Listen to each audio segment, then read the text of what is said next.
श्रावण मास महात्म्य अध्याय 15 सुपोदन षष्ठी व्रत तथा अर्क विवाह विधि। सनत कुमार बोले, हे देवेश, मैंने नागों का यह आश्चर्यजनक पंचमी व्रत सुन लिया। अब आप बताएं कि षष्ठी तिथि में कौन सा व्रत होता है और उसकी विधि क्या है। ईश्वर बोले, हे विपेंद्र, श्रावण मास के शुक्ल पक्ष में षष्ठी तिथि को महामृत्यु का नाश करने वाले सुपोदन नामक शुभ व्रत को करना चाहिए। शिवालय में अथवा घर में ही प्रयत्न पूर्वक शिव का पूजन करके सुपोदन नैवेद्य उन्हें विधिपूर्वक अर्पण करना चाहिए। इस व्रत के साधन में आम्र का लवण मिलाकर शाक और अनेक पदार्थों के नैवेद्य अर्पित करें। साथ ही ब्राह्मण को वायन प्रदान करें। जो इस विधि से व्रत करता है उसे अनंत पुण्य मिलता है। इस प्रकरण में लोग एक प्राचीन कहानी सुनाते हैं जो इस प्रकार से है। प्राचीन समय में रोहित नाम का एक राजा था।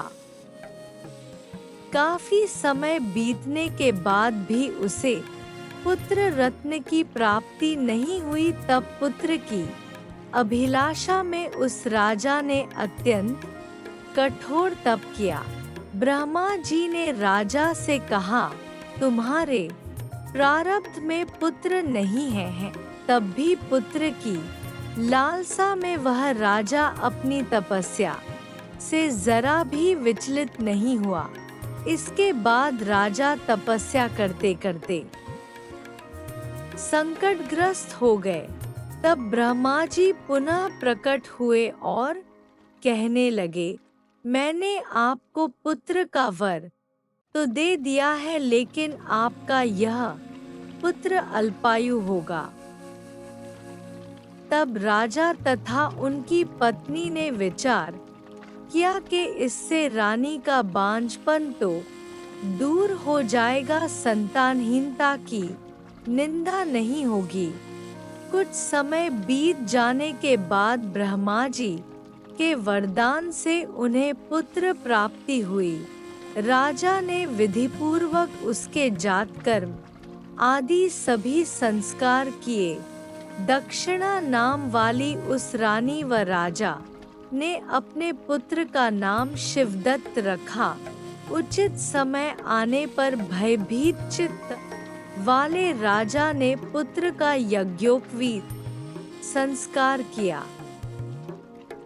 किंतु राजा ने उसकी मृत्यु के भय से उसका विवाह नहीं किया। तदंतर 16वें साल में उनका पुत्र शिवदत्त मृत्यु को प्राप्त हो गया। तब ब्रह्मचारी की मृत्यु का स्मरण करते हुए राजा को बहुत चिंता होने लगी कि जिन लोगों के कुल में कोई ब्रह्मचारी मर जाए तब उनका कुल खत्म हो जाता है और वह ब्रह्मचारी भी दुर्गति में पड़ जाता है। सनत कुमार बोले, हे देवदेव, हे जगन्नाथ, इसके दोष निवारण का उपाय है या नहीं? यदि उपाय है तो अभी बताएं, जिससे दोष की शांति हो सके। ईश्वर बोले, यदि कोई स्नातक अथवा ब्रह्मचारी मर जाए तो अर्क विधि से उसका विवाह कर देना चाहिए। इसके बाद उन दोनों ब्रह्मचारी तथा आग को परस्पर संयुक्त कर देना चाहिए। अब अर्क विवाह की विधि कहते हैं, मृतक का गोत्र, नाम आदि लेकर देशकाल का उच्चारण करके कर्ता कहे कि मैं मृत ब्रह्मचारी के दोष निवारण हेतु वैसर्गिक व्रत करता हूँ। सर्वप्रथम सुवर्ण से अभ्युदय करके अग्नि स्थापन कर आधार होम करके चारों व्याहृतियों ओम भूः ओम भुवः ओम स्वः ओम महः से हवन करना चाहिए। इसके बाद व्रत अनुष्ठान के उत्तम फल के निमित्त व्रतपति अग्नि के संपादनार्थ विश्वदेवों के लिए घृत की आहुति डाले। उसके बाद स्विष्टकृत होम करके अवशिष्ट होम संपन्न करें। पुनः देशकाल का उच्चारण करके इस प्रकार बोले, मैं अर्क विवाह करूंगा। उसके बाद सुवर्ण से अभ्युदय कृत्य करके अर्क शाखा तथा मृतक की देह को तेल तथा हल्दी से लिप करके पीले सूत से वेष्टित करें और पीले रंग के 2 वस्त्रों से उन्हें ढक दे। इसके बाद अग्नि स्थापन करे और विवाह विधि में प्रयुक्त योजक नामक अग्नि में आधार होम करे व अग्नि के लिए आज्य होम करे। उसके बाद चारों व्याहृतियों से ओम भूः ओम भुवः ओम स्वः ओम महः बृहस्पति तथा कामदेव के लिए आहुति प्रदान करे।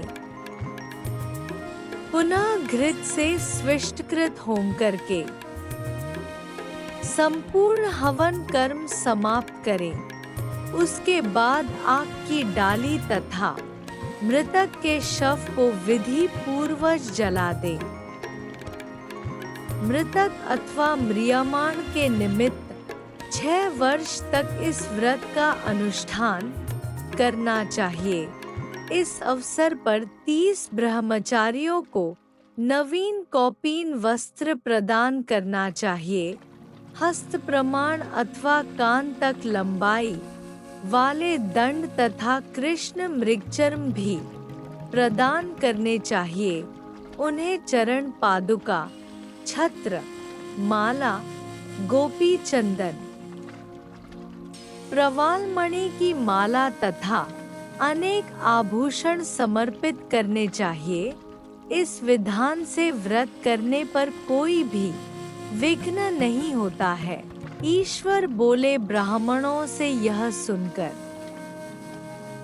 राजा ने मन में विचार किया कि यह अर्क विवाह तो मुझे गौण प्रतीत होता है, मुख्य नहीं, क्योंकि कोई भी व्यक्ति मरे हुए को अपनी कन्या नहीं देता है।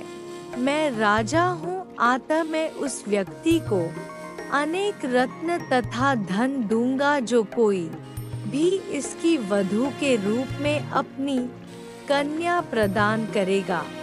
उस नगर में एक ब्राह्मण था। उस समय वह किसी दूसरे नगर में गया हुआ था। उसकी एक सुंदर पुत्री थी जिसकी माता की मृत्यु पहले ही हो चुकी थी। ब्राह्मण की दूसरी भी पत्नी थी जो ब्राह्मण की पुत्री के प्रति बुरे विचार रखती थी तथा दुष्ट मन वाली थी। कन्या 10 वर्ष की तथा दीन थी और अपनी सौतेली माता के अधीन थी। अतः सौतेली माता ने द्वेष तथा अत्यधिक धन के लालच में 1 लाख मुद्रा लेकर उस कन्या को मृतक राजकुमार के लिए दे दिया। कन्या को लेकर राजा के लोग नदी के तट पर श्मशान भूमि में राजकुमार के पास ले गए और शव के साथ उसका विवाह कर दिया। इसके बाद विधान पूर्वक शव के साथ कन्या का योग करके जब वे जलाने की तैयारी करने लगे, तब उस कन्या ने पूछा, हे सज्जनों, आप लोग यह क्या कर रहे हैं? तब वे सभी दुखित मन से कहने लगे कि हम लोग तुम्हारे इस पति को जला रहे हैं। इस पर भयभीत होकर बाल स्वभाव के कारण रोती हुई उस कन्या ने कहा, आप लोग मेरे पति को क्यों जला रहे हैं? मैं जलाने नहीं दूंगी। आप लोग सभी यहाँ से चले जाइए। मैं अकेली बैठी रहूंगी और जब ये उठेंगे तब मैं अपने पतिदेव के साथ चली जाऊंगी। उसका हठ देखकर दया के कारण दीन चित्त वाले कुछ भाग्यवादी वृद्ध जन कहने लगे, अहो, होनहार भी क्या होता है? इसे कोई भी नहीं जान सकता। दीनों की रक्षा करने वाले तथा कृपालु भगवान न जाने क्या करेंगे।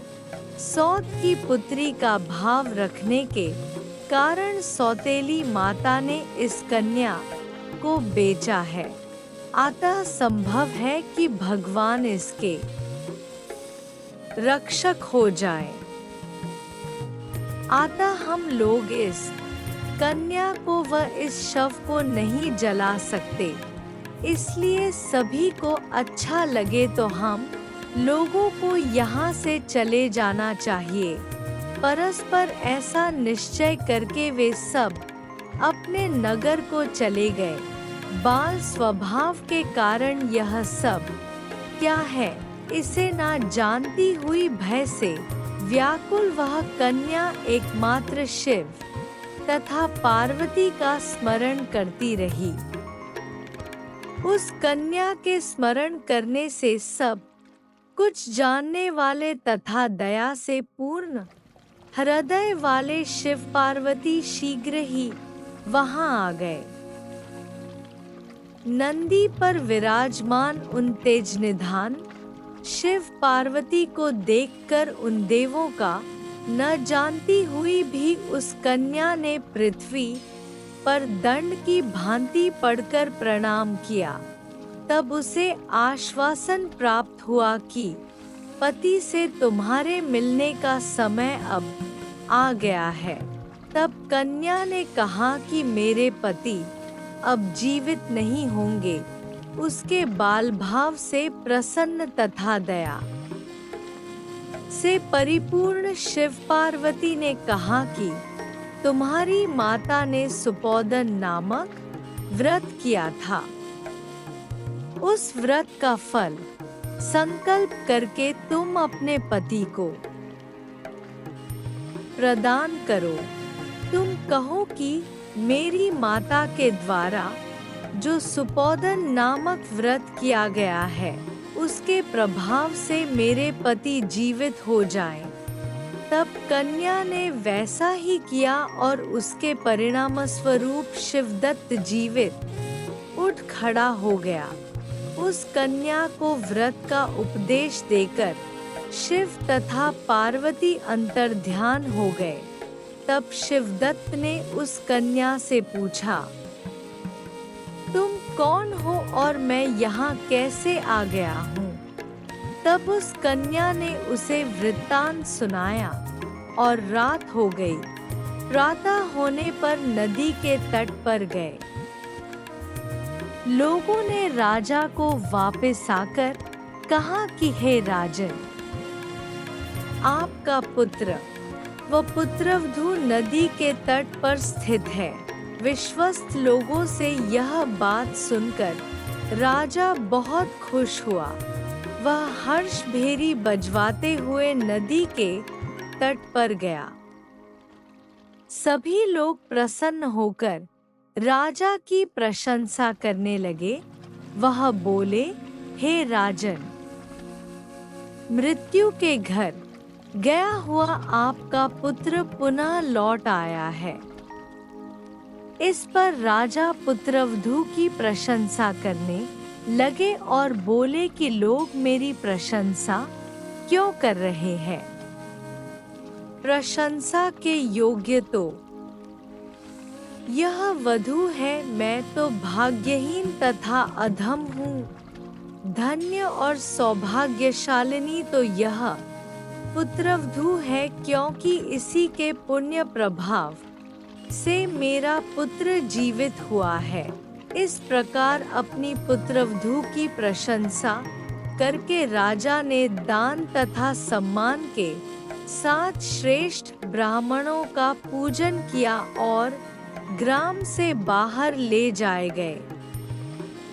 मृत व्यक्ति के पुनः ग्राम में प्रवेश कराने से संबंधित शांति की विधि को ब्राह्मणों के निर्देश पर विधिपूर्वक संपन्न किया। हे वत्स, इस प्रकार मैंने आपसे यह सुपोदन नामक व्रत कहा। इसे 5 वर्ष तक करने के अनंतर उद्यापन करना चाहिए। पार्वती तथा शिव की प्रतिमा का प्रतिदिन पूजन करना चाहिए और प्रातःकाल आम के पल्लवों के साथ चरु का होम करना चाहिए। साथ ही नैवेद्य तथा वायन अर्पित करना चाहिए। मनुष्य यदि व्रत की बताई गई इस विधि के अनुसार आचरण करे तो वह दीर्घजीवी पुत्र प्राप्त करके मृत्यु के बाद शिवलोक जाता है। इस प्रकार श्री स्कंद पुराण के अंतर्गत ईश्वर सनत कुमार संवाद में श्रावण मास महात्म्य में सुपोदन षष्ठी व्रत कथन नामक 15वां अध्याय पूर्ण हुआ। जय श्री कृष्ण। ओम नमः शिवाय।